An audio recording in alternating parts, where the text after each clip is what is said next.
Udah lama Pak Ustadz. Saya Oh, cuma udah mau lama. tanya aja Pak Ustadz Mm-mm. mengenai surat Maryam. Uh-uh. Boleh. Kan di situ ada ayatnya saya lupa ya. Cuman mengenai Isa Al-Masih yang dilahirkan, kemudian mati, bangkit kembali. Lalu bangkit gitu. Bangkit dan diangkat. Betul ya? Pak Ustadz? Oh iya, terus? Nah, yang mau saya tanyakan, kenapa kematiannya itu tidak diakui gitu? Baik. Bu, saya mau tanya, Ibu udah lama murtadnya, terus pernah belajar nggak tentang Islam? Belajar. Saya sih Belajar. aja ya. Nggak ada sesuatu yang nggak bagus gitu. Karena keluarga saya juga memang keluarga yang penuh kasih. Bu, gitu. dulu kecil berarti belajar Islam gitu, sekolah Islam. Belajar Pak. Ini Bu, sholat jenazah berapa kali sujudnya Bu? Sholat apa Pak? Sholat jenazah berapa kali sujudnya? Inajah. Iya. Oh, saya nggak tahu sholat inajah. Saya cuma melakukan sholat wajib aja. Jadi sholat wajib berapa kali sujud? Totalnya.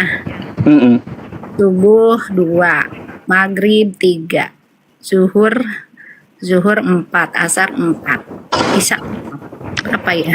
Itu rokaat, bukan sujudnya. Berapa kali gimana?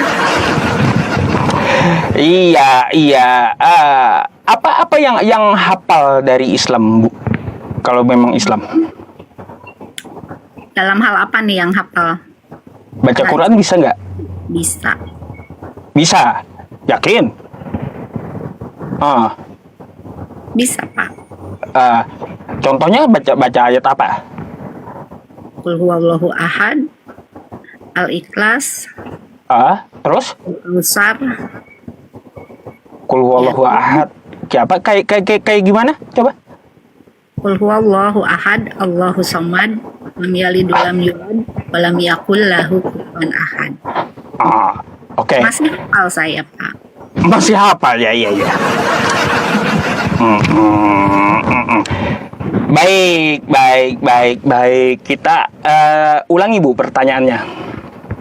Surat Maryam tentang Al-Masih. Baik. Saya bukakan dulu ya teman-teman. Surah Maryam. Itu Bu ya, nih. Kalau Anda mau bertanya itu Maryam ayat ke-33 itu ya. Wassalamu alayya yauma wulidtu wa yauma amutu wa yauma ub'atsu hayya. Ya. Hafal saya karena memang mudah Al-Qur'an itu dihafal ya. Wassalamu alayya yauma wulidtu wa yauma amutu wa yauma ub'atsu hayya. Maryam 33 ya. Bu, ini Bu ya, saya jelaskan sama Ibu. Ini ya. Wassalamu alayya yauma wulidtu. Di sini keselamatan pada hari aku, yaum ya, wulidtu, pada hari aku telah dilahirkan. Ibu tahu nggak nih? Ibu mungkin nggak belajar nahwu sorob ya, nggak belajar nahwu sorob tingkatan untuk mengkaji Quran. Gitu. Nahwu sorob namanya ya. Ini adalah namanya fi'il madhi. Oke? Atau yang kita bahasa Indonesia kan kejadian yang telah lampau, telah lalu. Oke? Betul nggak Nabi Isa dulu telah lahir? Yauma wulidtu. Oke? Nah, Nabi Isa atau Yesus lahir ya udah. Wa yauma amutu. Amutu ini bukan fi'il madhi, Bu. Ya, fi'il mudhari'. Kejadian yang akan datang. Artinya Nabi Isa saat ini belum mati. Wa yauma amutu. pada hari aku akan dimatikan. Ini fi'il mudhari'. Nah, Fi'il itu mudhari' itu menceritakan hal yang akan datang gitu. Jadi saat ini Nabi Isa belum mati. Nah, terus wa yauma ub'atsu hayya, ub'atsu lagi-lagi fi'il mudhari'. Kejadian yang akan datang di mana? Di hari kebangkitan, di hari kiamat. Bukan seperti teologi Kristen, Bu. Ya, itu artinya Yesus gimana? disalib, ya Yesus lahir, habis itu disalib, mati, lalu bangkit di hari ketiga, bukan gini ya. Jadi jadi gini, Bu, ya terjemahannya ya. Dan kesejahteraan semoga Allah limpahkan kepadaku pada hari aku telah dilahirkan dan pada hari aku ya akan dimatikan. Ah, kayak gitu. Dan pada hari aku akan dibangkitkan hidup kembali. Tuh, hidup kembali. Nah, itu yang jadi Ustadz, pada hari aku dimatikan. Nah, itunya kenapa kok ada gitu. Oh iya, Bu. Karena dia saat ini belum mati masalahnya. Tapi di situnya kenapa pada hari aku dimatikan hidup? Makanya kosakatanya ini, Ibu, ini teksnya menceritakan yang akan datang kejadiannya. Belum terjadi yang akan datang. Jadi yang dimaksud Nabi Isa datang kedua kalinya, dia mati dan gini, Bu. Jadi yang dinamakan Nabi Isa datang kedua kalinya, dia akan mati waktu saat dia menua sakit, Bu. Saat ini belum lalu disalib, habis itu bangkit, bukan kayak gitu. Yang dimaksud Al-Quran itu ya, yang saya jabarkan tadi, Yesus telah lahir kita akui, lalu kan dia diangkat ke barrafa'ahullahu ilaih, ke hadirat Allah, kan kayak gitu.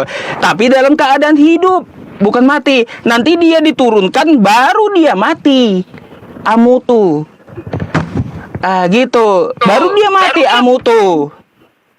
Setelah dia mati dikuburkan. Kenapa?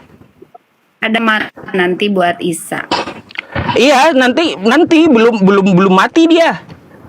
Turun kedua kalinya, dia akan memerintah, lalu menua dan meninggal dalam keadaan sakit, bukan berdarah-darah. Wassalam gitu. Wassalam dengan keselamatan, bukan berdarah-darah, dia mati. Gitu nanti. Habis itu wa yauma ub'atsu hayya, dan pada hari aku dibangkitkan hidup kembali, kata Nabi Isa. Sama seperti kita. Nabi Isa bangkit, kita bangkit juga, dibangkitkan hidup kembali. Gitu. Di hari kiamat. Bukannya lahir, mati di tiang salib lalu bangkit di hari ketiga, bukan itu, nggak nyambung dengan Quran. Karena saya berpikir ada kematian kan di sebelah kan ada kematian, jadi sesuai Iya. gitu maksudnya. Kalaunya di Karena sebelah dia kan memang di sudah Kristen. bangkit kan memang berasal dari surga ya Pak ya. Jadi kalau di Kristen kan Yesus lahir, di Islam lahir, kita akui ya. Terus kalau di Kristen kan mati di tiang salib. Kalau kita kan tidak meyakini. dia mati, makanya saya yang bingungnya kenapa di Muslim nggak ada kematian, sedangkan di Nasrani udah jelas-jelas kan tertulis di Al-Quran tuh ada kematian. Itu yang jadi pertanyaan saya. Iya, jadi amutu itu, Ibu, namanya kosakata fi'il mudhari' ya, yang menceritakan kejadian akan datang gitu. Kejadian yang akan datang.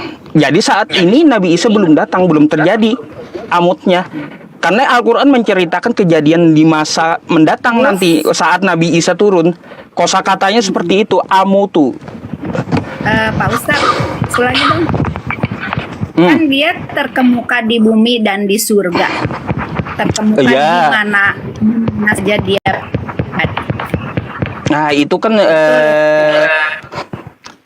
Quran surah Ali Imran ayat 45 kan? 45. Saya udah tahu itu ya. Mau saya jelaskan, Bu?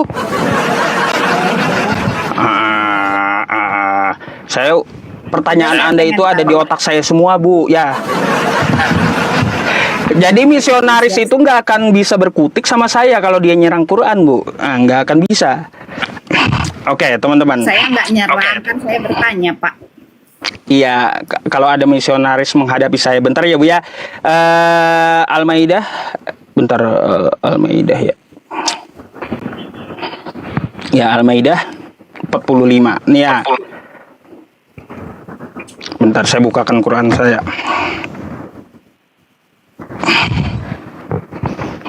Ali Imran 45. Salah, Al-Maidah. Jumlahnya aja ya, Pak.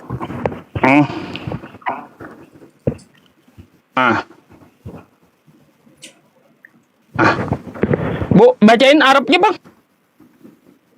Bacain Arabnya dong. Ayo. Ida kok apa ya? Enggak, mata saya kurang jelas, Pak. Harus pakai kacamata. Ida kolati ya. Kolata ya. Ah? Apa ya? Alna. Duh, mata saya, Pak. Harus pakai. Oh, ya. Gak usah ya, Bu ya. Ya, enggak apa-apa, yang. Idh qalatil malaikatu ya Maryamu innallaha yubashshiruki bikalimatin minhu ismuhul masihu Isa ibnu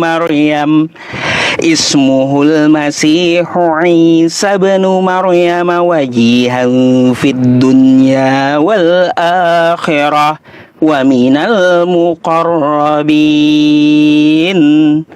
Ingatlah ketika malaikat berkata, "Hai Maryam, sesungguhnya Allah menggembirakan kamu dengan kelahiran seorang putra yang diciptakan dengan kalimat yang datang darinya, seorang terkemuka ya di dunia dan di akhirat, dan termasuk orang-orang yang didekatkan kepada Allah."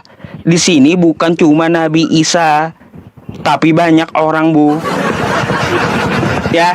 Nah, karena apa kata nih, termasuk karena dia termasuk orang-orang jamak, Bu, orang-orang ya, orang-orang yang didekatkan kepada Allah. Jadi Nabi Isa itu ya adalah salah satu orang yang terkemuka dari beberapa orang terkemuka di sisi Allah gitu. Nah, jadi Nabi Isa itu atau Yesus itu dia adalah salah satu orang terkemuka dari banyaknya orang terkemuka di akhirat nanti. Kosakata wajihan ini ya, Bu ya. Ini kosakata wajihan ini kalau Anda lihat ya. Nih ya. Mana wajiha? Wajiha. Ini wajiha ya. Bentar ya, teman-teman. Nih ya, ini wajiha ya. Nih, wajiha. Wajiha ya. Tulisannya kayak gini ya. Diartikan apa? Diartikan terkemuka kan gitu. Coba kita ke Al-Ahzab ya, Al-Ahzab 69. Al-Ahzab. Al-Ahzab nih, Bu. Ya, 69. Nabi Musa itu juga terkemuka di sisi Allah gitu. Nih ya. Nih. Qalu wa kana 'indallahi wajiha. Jadi Nabi Musa pun terhormat di sisi Allah, sama kosakata Arabnya ya. Jadi selain Yesus, Nabi Musa, banyak orang terkemuka di akhirat nanti. Salah satunya adalah Isa putra Maryam atau anaknya Maria tadi. Itu maksud Quran. Isa itu kan Rohul Kudus ya, Pak.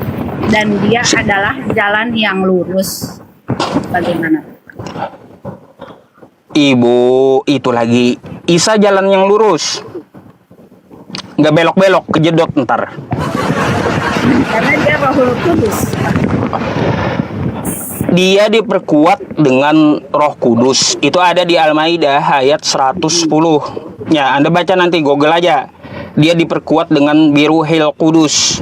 Al-Maidah ayat 110. Jadi Roh Kudus itu adalah malaikat Jibril.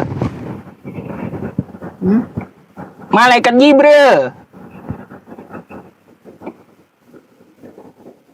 Begitu, Pak. Ayo. Malaikat Nabi Isa itu diperkuat dengan malaikat Jibril. Isa adalah Rohul Kudus gitu. Iya, Isa adalah Rohul Kudus. Di mana itu tertulis? Saya lupa, pokoknya saya pernah baca ayat. Pernah baca. Isa itu diperkuat dengan Rohul Kudus. Artinya Nabi Isa itu dalam pemeliharaan malaikat Jibril. Nah, gitu. Sejak dia lahir, Nabi Isa alaihi salam itu dimonitor oleh malaikat Jibril. Maksudnya gitu. Sampai dia besar. Bukan Nabi Isanya yang ada Roh Kudusnya, kagak. Bukan kayak gitu. Aduh. Ya, jadi gini, Bu. Ya, nih ya, kata Yesus ya. Ini saya kasih tahu sama Anda. Kata Yesus ya di Lukas 4 nomor 8, sembahlah Allah, hanya kepada Dia saja engkau berbakti. Umat Islam menyembah Allah. Nabi Isa di dalam Quran surah Az-Zukhruf ayat 64, innallaha huwa rabbi wa rabbukum fa'buduh hadza shiratum mustaqim. Sesungguhnya Allah Dia adalah Tuhanku dan Tuhanmu, kata Nabi Isa. Maka sembahlah Dia, itulah jalan yang lurus. Jadi Yesus atau Nabi Isa menyuruh menyembah Allah. Itu baru jalan yang lurus sama ajarannya, bukan nyembah Yesusnya, Bu. Bukan nyembah Yesusnya, ya. Ya, terima kasih banyak ya Bapak Ustadz. Ya mungkin berbeda, masih belum terjawab sih buat saya. Belum terjawab kayak gimana? Apa? Silakan Bu, lanjut aja, nggak apa-apa. Iya, nggak terjawab kayak gimana? Masih itu aja Pak, jadi pertanyaan yang kematian itu gitu. Kematian itu belum terjadi. Dia dinyatakan nanti bakal sakit, sedangkan di Al-Quran kan nggak dinyatakan dia sakit, terus bakal meninggal nanti setelah dia turun. Di situ yang saya tahu dia dilahirkan, tersusun dong, dilahirkan, mati, bangkit, hidup kembali itu memang abadi karena dia memang kembali ke tahta, ke surga. Karena dia berasal dari surga kan. Rohul Kudus itu kan berarti firman ya Pak. Jadi gini Bu, kalau untuk masalah mati tadi ya saya udah jelaskan di An-Nisa ayat 158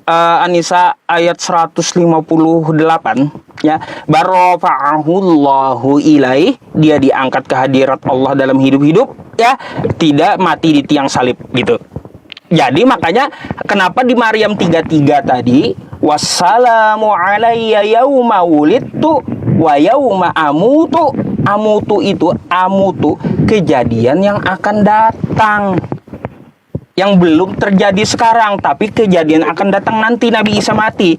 Wajar harusnya di masa sebelumnya kejadian mati harusnya ini dong Pak, dilahirkan, bangkit, hidup kembali, mati.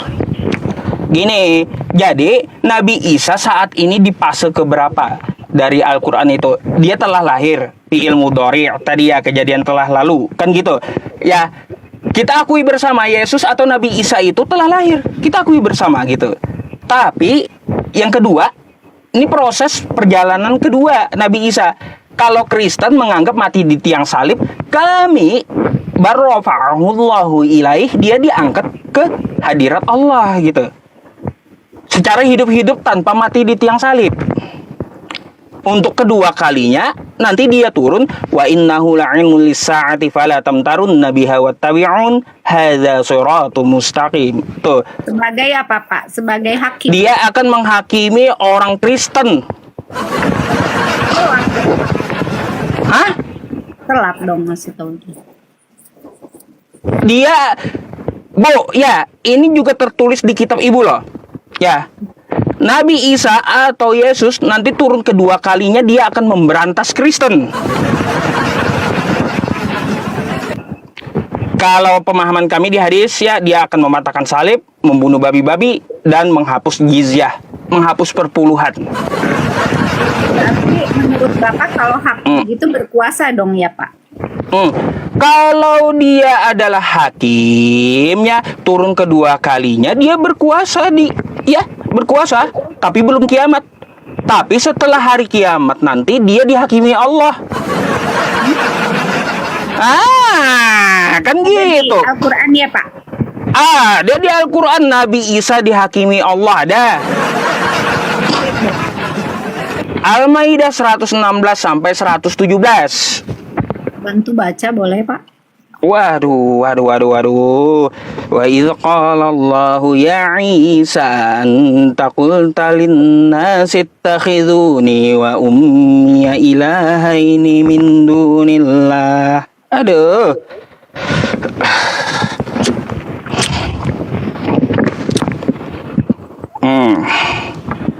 Nih. Dan ingatlah ketika Allah berfirman, "Hai Isa putra Maryam, adakah kamu mengatakan kepada manusia, jadikanlah aku dan ibuku dua Tuhan selain Allah?" Isa menjawab, "Maha suci engkau." Nih, dia dihakimi nanti di hari kiamat, ya. Dihakimi Allah. Dia nanti akan dihakimi Allah karena orang banyak menuhankan dia. Allah akan memanggil Nabi Isa dan akan dihadapkan, diberikan kesaksian langsung kepada penyembah Nabi Isa. Langsung ditanya Allah, "Hai Isa, apakah kamu pernah mengatakan kepada manusia semenjak di bumi dulu, kamu adalah Tuhan dan ibumu juga Tuhan?"